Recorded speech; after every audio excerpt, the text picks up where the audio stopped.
Okay, this video is going to look at electron structure for the OCR A-level spec. We're going to look at atomic orbitals, the definitions, the shapes, what subshells are, and how they fill. And then we're also going to look at some electron configurations in this video, how we put together electron configurations. So, to go back just to how we do electron configurations at GCSE, you're probably familiar with the idea that we have shells. In the first shell can hold 2, second shell 8, third shell 8, fourth shell got to 18. That kind of breaks down once we get to the fourth shell. So we stop using this model known as Bohrs model once we get up to 20 electrons. Once we get up to calcium, it kind of falls to pieces, and we'll see why it kind of falls to pieces as well a bit today.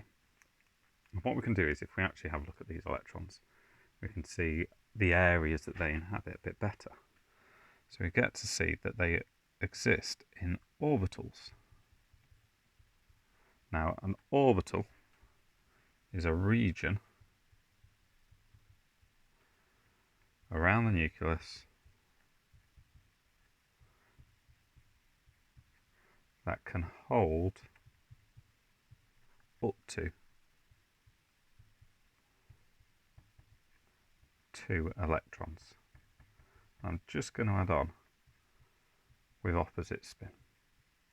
So the electrons, they spin in opposite directions to each other.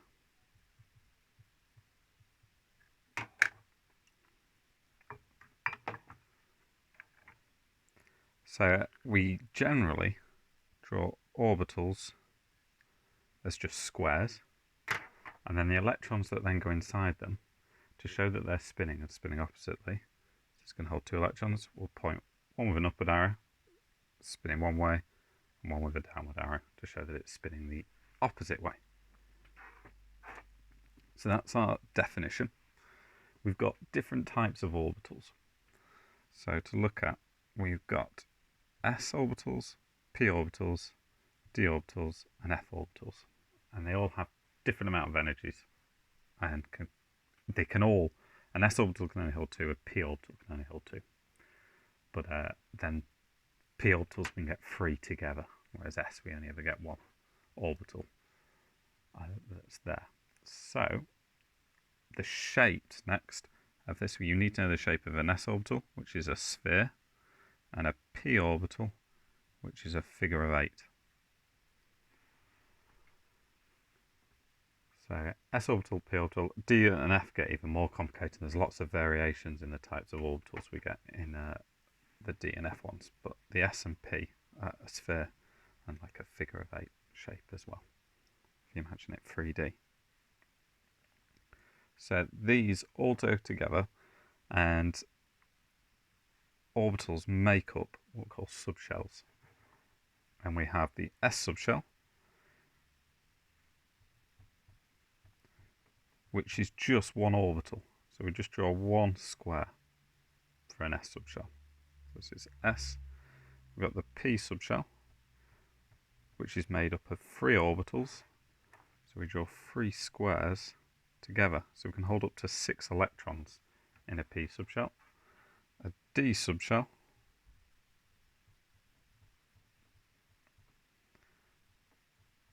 can hold up to 10 electrons. So we have 5 orbitals, and an f, which I don't cover on the course, and I've not given myself enough space, can hold up to 14 electrons. So it's 7 orbitals altogether. So these are subshells, and they each can hold electrons.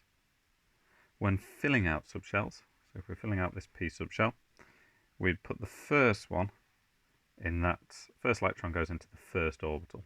Now, the second electron doesn't want to go in that first orbital because that electron that's already there repels it a little bit. So the second one goes into the second orbital, third one into the third orbital, and now the fourth one has no choice. It has to go into that. And the same thing happens in the d subshells. They fill out the orbitals first with an electron in each. before an electron comes back and goes into the into the first orbital. So just to recap, orbitals are the squares. They're regions that hold up to 2 electrons with opposite spin. They then the orbitals make up the subshells S, P, D and F, where an S subshell has 1 orbital, P subshell 3 orbitals, D subshell 5 orbitals, and an F subshell 7 orbitals. Electrons, when they fill out, will fill each orbital first before they start to double up, and that's because the electrons repel each other within the orbital, so there's a little bit of repulsion there.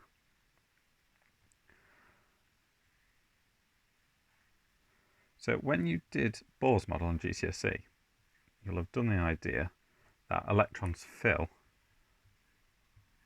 from the centre first. And so 2 go in here first, and then 8 into the next shell. Now, that same principle can be applied to subshells. And we've got lots of different subshells that we're going to look at. And the reason why the electrons go into the centre of the circle first is because it's the lowest in energy. So they go straight to the centre, so that's the lowest in energy. Electrons, you could see them as being a bit lazy. They want to go to the area which is lowest in energy first. So here I've put all the different subshells in order of energy. So the very lowest is the 1s. So this is where electrons go first. They like to go to that S subshell, very low in energy, can just hold 2 electrons. So the first 2 in any element will go here, then the next 2 go into the 2s, then the next 6 will fill out the 2p, the next 2 will fill out the 3s, and so on and so forth. So if we choose an element, let's say we're going to do aluminium, have a look at the periodic table, and we see that aluminium has 13 electrons. So the first 2 for aluminium go here. So although you get a bit of repulsion, it's still better for that second electron to go into this orbital before going into this one up here.